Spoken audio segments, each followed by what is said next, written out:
안녕하세요. 김상진입니다. 알고리즘 및 실습 8번째 노트입니다. 이 노트에서는 탐욕조 알고리즘에 대해서 살펴보겠습니다. 알고리즘 설계 방법 중 세 번째 방법입니다. 전수조사 방법, 분할 정복 방법, 그리고 이제 탐욕적 알고리즘 방법을 살펴보겠습니다. 이 노트에서 이제 탐욕적 알고리즘을 살펴볼 건데, 탐욕적 알고리즘을 가지고 캐시 문제와 세 종류의 스케줄링 문제에 대한 알고리즘을 실제 만들어 볼 것입니다. 그리고 그 탐욕적 알고리즘을 소개하기 위해서 요 두 개의 문제도 살펴볼 거고, 염기서열 문제는 나중에 동적 프로그래밍을 통해서 해결책을 찾을 겁니다.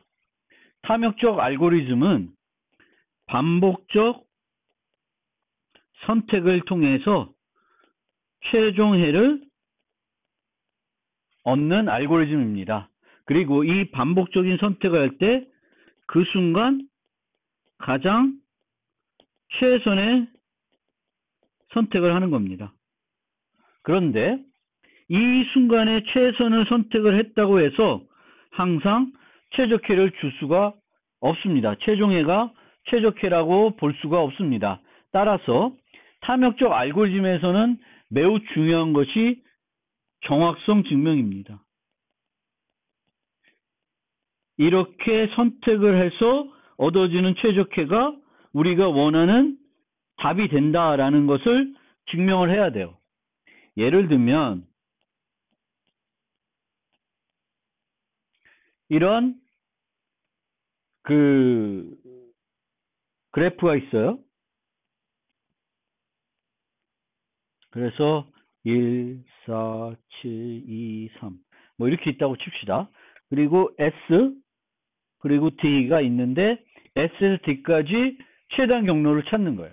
그러면 가장 최선의 선택이라는 걸 우리가 어떤 기준으로 둘 수 있으냐면은 현재 노드에서 진출 간선 중 가장 가중치가 작은 것을 선택하면 어떻게 되냐면 얘를 선택합니다.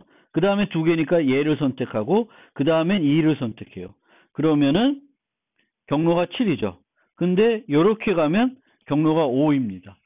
처음에 2를 선택하지 않고 3을 선택하면은 최적해를 구할 수 있는데 그 순간에 가장 최선의 선택이라고 생각해서 2를 선택할 경우에는 올바른 답을 주지 않을 수가 있습니다. 따라서 이 탐욕적 알고리즘에서 가장 핵심이 되는 건 정확성 증명이다 라는 걸 알아두시고 진행해 보겠습니다. 먼저 나중에 동적 프로그래밍 할 때 해결한다고 말씀드렸던 염기서열 문제를 살펴보겠습니다. 그래서 염기서열은 염색체는 이런 4개의 문자로 표현할 수가 있습니다. 그래서 이런 식으로 표현이 되게 되는데 이 2개의 문자열이 얼마나 유사한지를 판단해야 돼요. 그런데 이걸 비교할 때 어떻게 되냐면 중간에 갭들을 집어넣을 수 있습니다. 갭들을 집어넣어서 매칭을 시켜서 할 수가 있습니다. 예를 들면 이렇게 매핑을 했는데 요렇게 매핑하는 게 아니라 A, G, G, C, A 이렇게 매핑할 수도 있어요.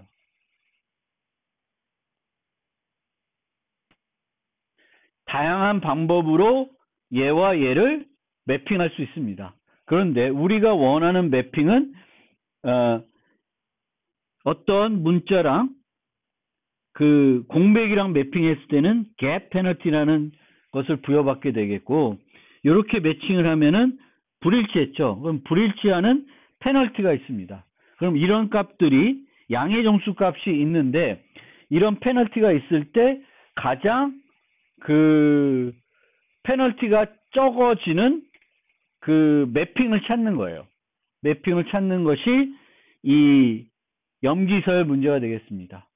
그래서 가장 전체 페널티가 가장 작으면 가장 유사한 매칭이 되는 거예요. 그래서 그런 매칭들을 찾아서 이 염색체와 다른 염색체가 DNA가, 염색체가 아니죠. DNA가 같은지를 살펴보는 겁니다. 이게 이제 염기서열 문제인데요.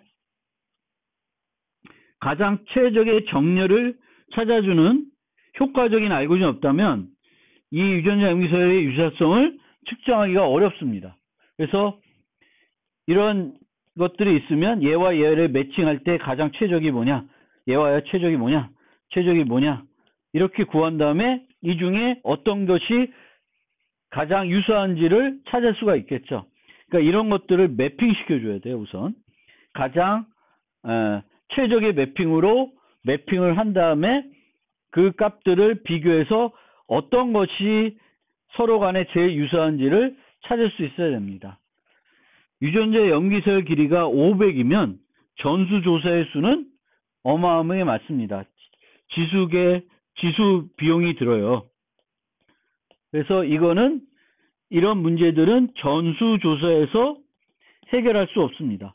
전수조사에서 해결할 수 없을 경우에는 두 가지 방법이 있는데, 세 가지가 있죠. 분할 정복하는 게 있고, 탐욕적인 방법이 있고, 그리고 동적 프로그래밍이 있습니다. 그런데 분할 정복은 극단적으로 그 시간 복잡도를 줄여주지 않아요. 분할 정복은 n의 k승이면 뭐 n의 k-1승, n의 k-2승 이런 차수를 줄여줍니다. 그런데 전수 조사를 해야 되는데 탐욕적이가 동적 프로그램을 만들게 되면 지수 시간을 선형 시간으로 아니면 다차 시간으로 줄여줄 수가 있습니다. 그래서 더 획기적으로 줄여줄 수 있고, 그것의 첫 번째 일환으로 탐욕적 알고리즘 살펴볼 거예요. 그 다음에 탐욕적 알고리즘 살펴본 다음에 동적 프로그래밍으로 넘어갈 예정입니다. 탐욕적 알고리즘을 정의하면 아까도 말씀드렸듯이 반복적으로 선택을 하고 그 선택의 끝에 가면 좋은 결과가 있기를 희망하는 그런 알고리즘이 되겠습니다. 이 선택을 할 때 가장 최선의 선택을 합니다. 그 순간 가장 최선의 선택을 통해서 해결을 하려고 그래요. 그리고 이와 같은 선택들이 모여 만든 최종해가 최적해인지를 이기를 기대하는 거죠. 희망하는 건데 항상 이것이 보장되지 않습니다. 보장되지 않기 때문에 우리가 어떤 탐욕적 알고리즘을 설계했을 때 반드시 증명을 해야 됩니다. 증명을 해야 되겠고, 그 증명은 어떤 방법을 쓰냐? 귀납법이나 모순 증명을 이용해서 사용합니다. 모순 증명 중에서도 exchange argument라는 기법을 쓰는데, 요거는 내가 선택한 값을 선택하지 않고 다른 값을 선택하면은 최적해가 나올 수 없다. 그러니까 내가 선택한 게 맞다라는 걸 통해서 모순을 가지고 증명합니다. 실제 뒤에 스케줄링 알고리즘을 살펴볼 건데, 거기서 이런 방법을, 모순 증명을 방법을 사용해서 증명을 하겠습니다. 다익스트라 알고리즘도 탐욕적 알고리즘, 대표적인 탐욕적 알고리즘이에요. 근데 얘는 약간 그 전형적인 탐욕적인 알고리즘의 모습과는 다릅니다. 왜냐하면은 계속 반복적으로 선택만 해요. 중간에 그 선택들이 맞았는지 안 맞았는지는 검사를 안 합니다. 그래서 약간은 우리가 뒤에서 소개할 대표적인, 전형적인 탐욕적 알고리즘의 모습과는 조금 다르지만 어쨌든 계속 선택을 하고 그 순간에 가장 최선의 선택, 즉 다익스트라 점수가 최소인 애를 선택하죠. 이런 걸 통해서 이제 해결하는 기법이 되겠습니다. 그래서 다익스트라는 탐욕적 기법이다. 분할 정복과 비교를 하면 아까도 말씀드렸지만 분할 정복은 보통 다차 시간을 그거보다 좀 더 효율적으로 만들어줘요. 근데 탐욕적인 알고리즘은 전수조사와 비교해서 대폭 시간 복잡도를 개선할 수 있습니다. 설계하기는 비교적 쉬워요. 탐욕적 알고리즘은.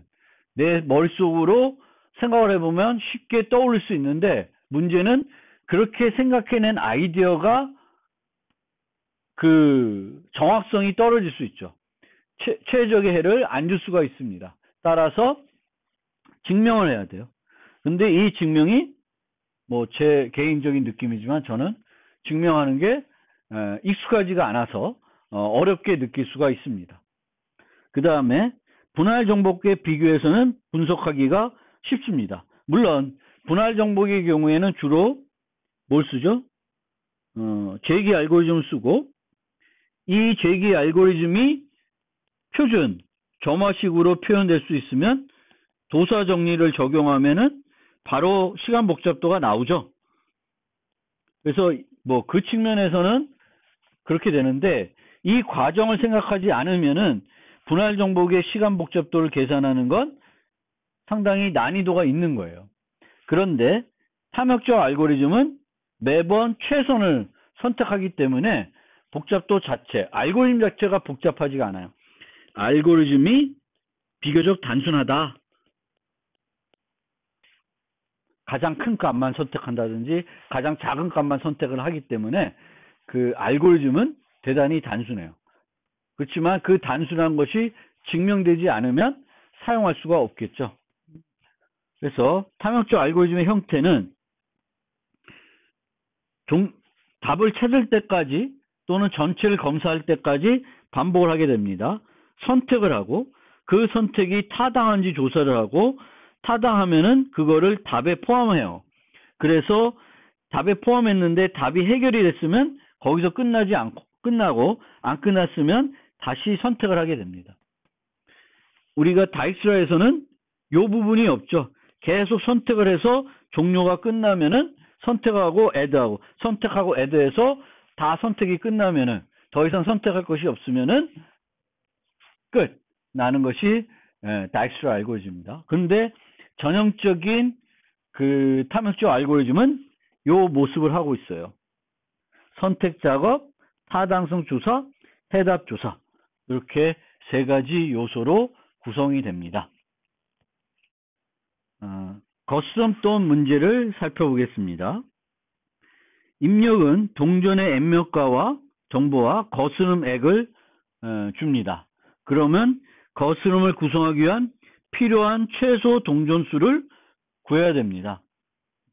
이때 갖고 있는 동전수는 무한대, 뭐 제한을 두지 않아요. 충분히 있다고 가정하고 해결을 하면 되겠습니다. 그래서 만약에 예를 들어서 이렇게 들어오면은 10을 2개 주고 1을 하나 주는 3개의 코인을 이용해서 만드는 것이 최적입니다. 그러면 탐욕적인 알고리즘은 어떻게 되냐면, 코인을 제일 큰 것부터 차례대로 사용합니다. 코인을 선택을 해서 선택 작업은 항상 제일 큰 코인을 선택하는 거예요. 탐욕적인 거예요. 제일 큰 동전, 액면가 동전을 사용할 수 있다. 그 다음에 그 코인이 우리가 거스름줄을 줘야 되는 것보다 작은지 판단하게 돼요. 작으면 개수를 증가시키고 체인지에서 그 코인의 가격을 뺍니다. 그리고 그 다음에 체인지가 0이 되면은 해답을 찾았으니까 끝나는 거예요. 찾지 않았으면 I 플러스 1을 하고, 찾지 않았으면 I 플러스 1을 안 하니까 다시 그 동전을 또 쓰게 됩니다. 그 동전을 안 쓰고 다시 오게 돼요. 그러면 또 10을 이용해서 또 처리하게 되겠죠. 그러니까 이 알고리즘을 옆에 있는 걸 보면은 처음에 21이었고 코인이 10이고 요게 true이고 이제 카운트는 1이 되고 체인지는 11이 됐어요. 11은 브레이크 0이 아니니까 다시 돌아와서 i는 여전히 1이고 코인은 10을 씁니다. 10은 11보다 작으니까 요게 true가 되고 카운트는 2가 되고 1이 돼요. 그래서 또 돌아가면은 i는 1인데 10이 되니까 10이 얘보다 크니까 플러스 1이 되고, 이 5를 이용해서 트라이 해봐요. 5도 안 되고 그 다음에 돌아가서 3이 되고 2를 카운트하게 됩니다. 그래서 t가 되면 요거를 계속 이걸로 끝나죠. 0이 됐으니까 끝나고, 만약 뭐 22다. 그럼 이게 한 번 더 돌아가겠죠. 그런데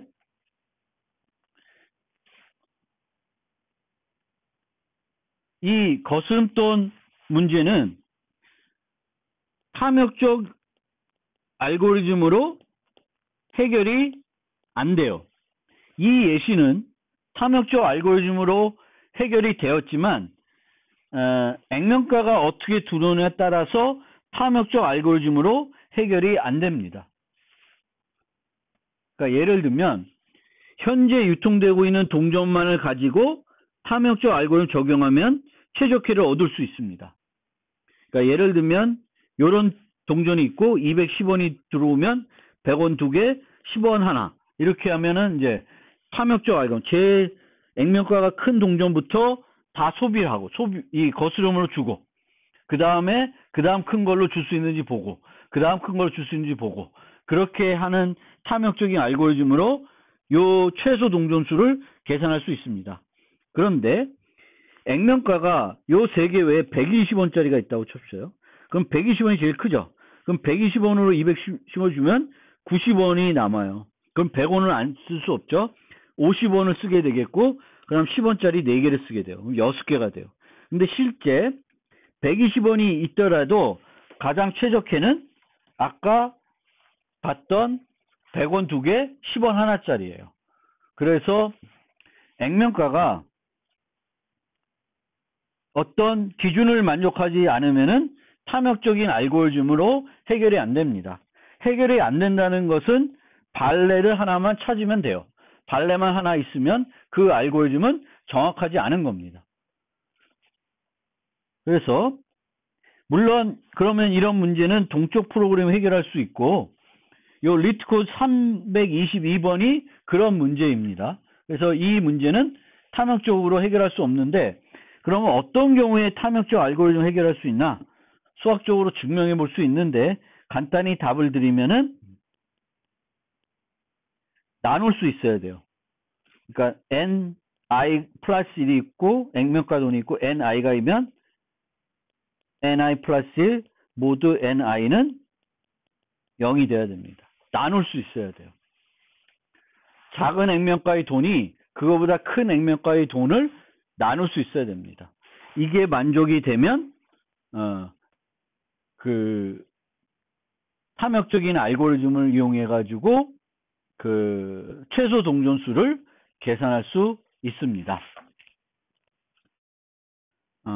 캐시 교체 문제를 살펴보겠습니다. 캐시 교체 문제와 뒤에 나오는 이제 스케줄링 문제는 우리 컴퓨터를 동작시키기 위해서 필요한 알고리즘입니다. 캐시 교체 문제는 하드웨어적으로 구현이 돼야 되는 부분이고요. 스케줄링 문제는 운영체제에서 프로세스들을 처리할 때, 스레드들을 처리할 때 필요한 어떤 해결해야 되는 문제입니다. 그래서 운영체제를 혹시 아마 캐시 교체 문제들은 컴퓨터 구조 시간에 아마 살펴볼 것 같고 스케줄링 문제는 이제 운영체제 시간에 살펴볼 거예요. 우리는 탐욕적인 알고리즘 시간에는 탐욕적인 알고리즘이라는 그 알고리즘 설계 기법과 관련해서 이 캐시 교체 문제와 스케줄링 문제를 살펴보겠습니다. 캐시 교체 문제는 캐시를 빼서 새로 넣는다는 게 아니라 캐시에 저장된 데이터를 이제 다른 데이터로 바꿀 때 캐시에 있는 데이터 중에 어떤 데이터를 바꿀 건지 그것이 캐시 교체 문제입니다. 캐시는 작은 빠른 메모리를 우리가 캐시라 그러고 상대적으로 빠른 것과 상대적으로 느린 것 사이에 위치해 가지고 둘 간의 그 속도 차이를 그러니까 메인 메모리가 있고 여기에 CPU가 있는데 데이터를 바로 가져오지 않고 좀 큰 단위로 캐시로 옮겨온 다음에 CPU는 캐시에서 작업을 하는 거예요. 마찬가지로 메인 디스크에서 메모리로 갖고 올 때에도 디스크 캐시라는 걸 써서 바로 메모리로 보내지 않고 디스크 캐시로 보낼 수가 있습니다. 이때 옮기는 단위와 이 단위가 다르게 됩니다. 이때는 좀 더 큰 단위로 옮겨오는 거예요. 그래서 이만큼 단위로 옮겨왔는데 한 번에 이만큼 옮겨왔어요. 근데 CPU는 요만큼씩 씁니다. 그러면 이걸 다 쓸 때까지는 메인 메모리를 접근할 필요가 없습니다. 디스크도 마찬가지로 큰 덩치로 디스켓시에 옮겨 놓으면은 메인 메모리에서 갖고 올 때 디스켓시로부터 갖고 올 수 있습니다. 특히 이제 예전 HDD는 물리적인 이 기계가 돌아가는 걸로 읽는 속도가 느리죠. 이는 SSD하고는 속도 차이가 상대적으로 엄청 납니다. 그래서 이 속도와 메모리는 이제 반도체로 동작하는 거기 때문에 정기적인 신호로 이루어지는 거예요. 근데 얘는 물리적인 속도가 필요한 거죠. 회전 속도. 이 디스크의 회전 속도에 따라서 데이터를 읽는 속도가 좌우되기 때문에 이런 디스켓시가 매우 중요한 역할을 하게 되겠고, 우리는 보통 데이터를 접근할 때 근처에 있는 데이터를 같이 사용하는 경우가 많습니다. 따라서 그것의 효과를 높이기 위해서는 디스크가 이제 같은 파일이면은 붙어서 있어야 돼요. 파일이 여기도 있고 조각들이 이렇게 나 있으면은 이만큼 덩어리를 갖고 와봤자 별로 그게 성능 향상을 안 가져다 줄 수 있습니다. 그러면 캐시 교체 문제를 살펴보겠습니다. 데이터가 저장된 페이지가 캐시에 없으면 해당 페이지를 먼저 캐시로 옮겨와야 돼요. 이렇게 내가 CPU가 데이터를 갖고 오려고 그러는데 캐시에 없어. 그럼 메인 메모리에서 갖고 온 다음에 가져가야 됩니다. 그래서 CPU에서 캐시를 접근했을 때 필요한 데이터가 없으면은 페이지 폴트가 일어났다 그래요. 왜냐하면 여기서 옮겨오는 단위를 우리가 페이지 단위로 옮겨온다. 그럼 페이지의 크기는 이제 그 시스템에서 정해질 거예요. 자세한 것은 컴퓨터 구조 시간에 뭐 페이지의 크기라든지 이런 것들은 살펴보시면 될 것 같고요. 캐시에 근데 유지할 수 있는 페이지 수는 제한됩니다. 뭐 공간이 제한되어 있으니까 계속 유지할 수는 없죠. 그래서 캐시에 유지할 수 있는 페이지 수를 슬롯 수라고 그래요. 그래서 슬롯이 몇 개 있는데 이 슬롯에다가 페이지들을 담는 거예요. 슬롯이 4개면은 최대 4개 페이지를 유지할 수 있습니다. 4개를 유지하고 있는데 이 다른 페이지가 필요해요. 그럼 어떻게 돼요? 기존에 있던 것 중에 하나를 빼고 다른 거를 갖고 와야 됩니다. 이때 교체가 일어나야 되는 거예요. 페이지 교체가 일어납니다. 페이지 폴트가 발생하면 페이지 교체가 필요해요. 물론 처음에 다 비어 있으면 채울 때까지는 페이지 폴트가 일어나도 교체가 일어나진 않죠. 그런데 다 차 있어요. 그러면은 이 중에 하나는 빼고 다른 걸 넣어줘야 됩니다. 그러면 이 캐시에 있는 애들 중에 어떤 애를 뺄 것인가? 그것이 캐시 교체 문제입니다. 캐시 교체 알고리즘 또는 정책이라고 하는 거예요.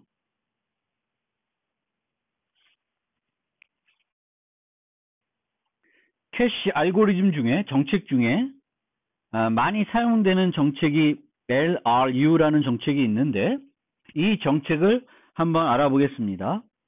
그래서 요청이 A, B, C, D, E, F, A, B 순으로 이루어진다고 했을 때 LRU 정책으로 진행이 되면 어떻게 캐시 그 교체가 이루어지는지 살펴보겠습니다.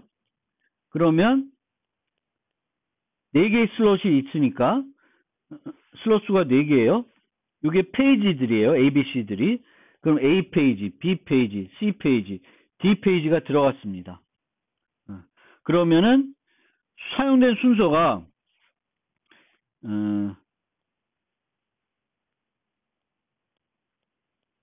이런 순서대로 D가 가장 최근에 사용된 거예요. least recently used는 A가 가장 늦게 사용된 겁니다. 가장 오래전에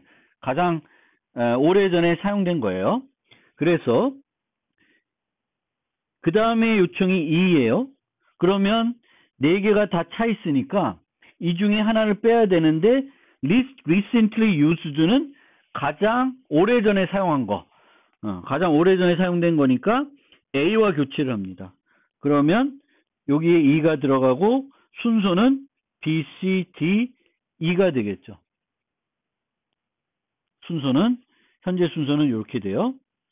그 다음에 F가 없으므로 가장 오래된 거는 B예요. 그럼 B가 빠져나오고 F가 들어갑니다. 그러면 순서는 C, D, E, F가 됩니다. 그리고 A가 필요하니까 다시 또 얘가 없어요. C가 없고 D, E, F가 되고 여기에 A가 들어가고 그 다음에 B를 빼니까 가장 오래된 거는 D니까 D를 빼고 B가 돼서 B가 들어갑니다. 총 요만큼 접근했는데 요 뒤로부터 4번 연속 폴트가 일어났어요. 4번의 교체가 발생했습니다. 만약에 그렇게 바꾸지 않고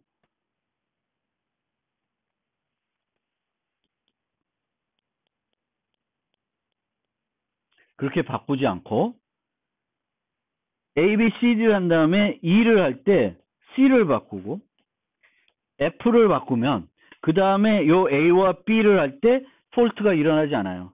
그러면 페이지 폴트 수는 2개가 됩니다. 얘는 4개가 돼요.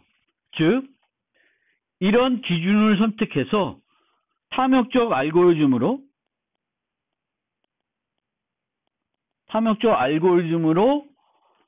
구현을 하게 되면 가장 최적이 아닙니다.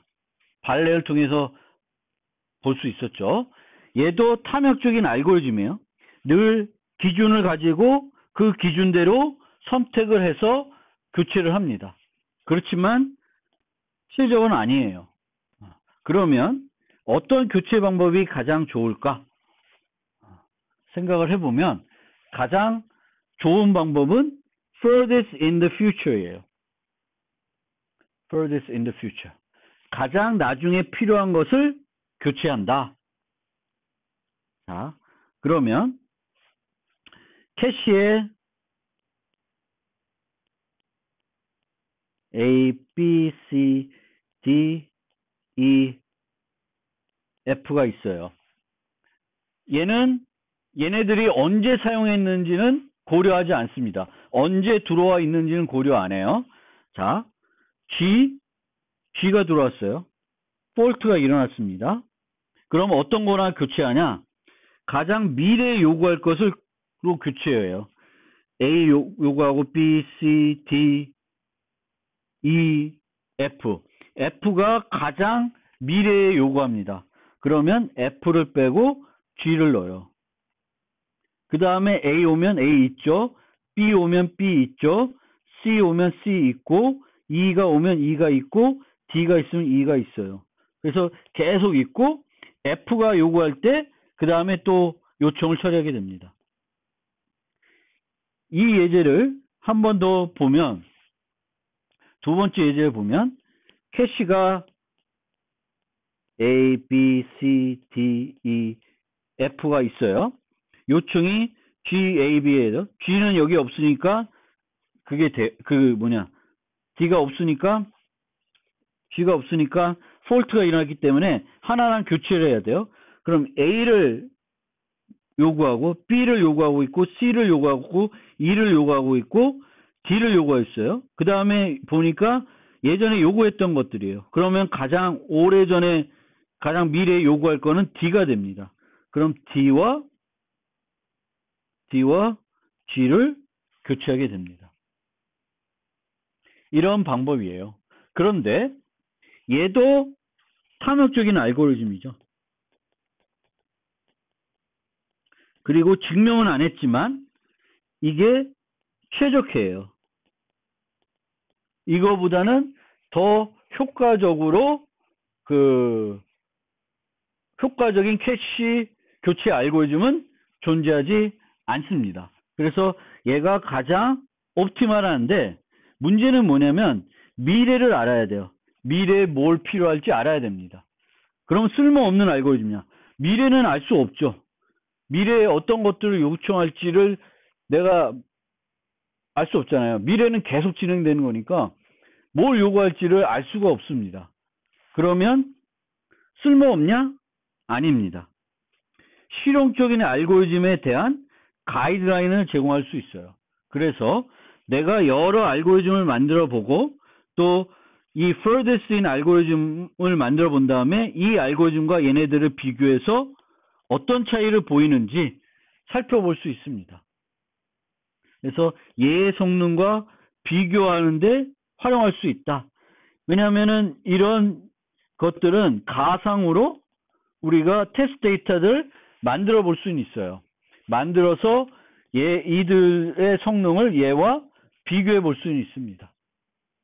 그래서 캐시 교체 문제는 최적화가 주진 않지만 탐욕적인 알고리즘이고 이 교체 문제는 저지에 만들어 놨으니까 여기도 있지만 저지에 만들어 놨으니까 이제 여러분들이 실제 한번 만들어 보세요.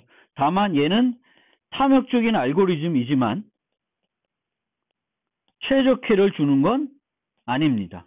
그렇지만 다른 어떤 것들보다 가장 널리 사용이 됩니다. 우리가 유지 관리할 수 있고 알 수 있는 정보, 언제 사용됐는지는 알 수 있죠. 기록하면 되니까. 그래서 그걸 바탕으로 어떤 알고리즘을 만들었을 때 LRU가 가장 효과적인 알고리즘 중에 하나입니다.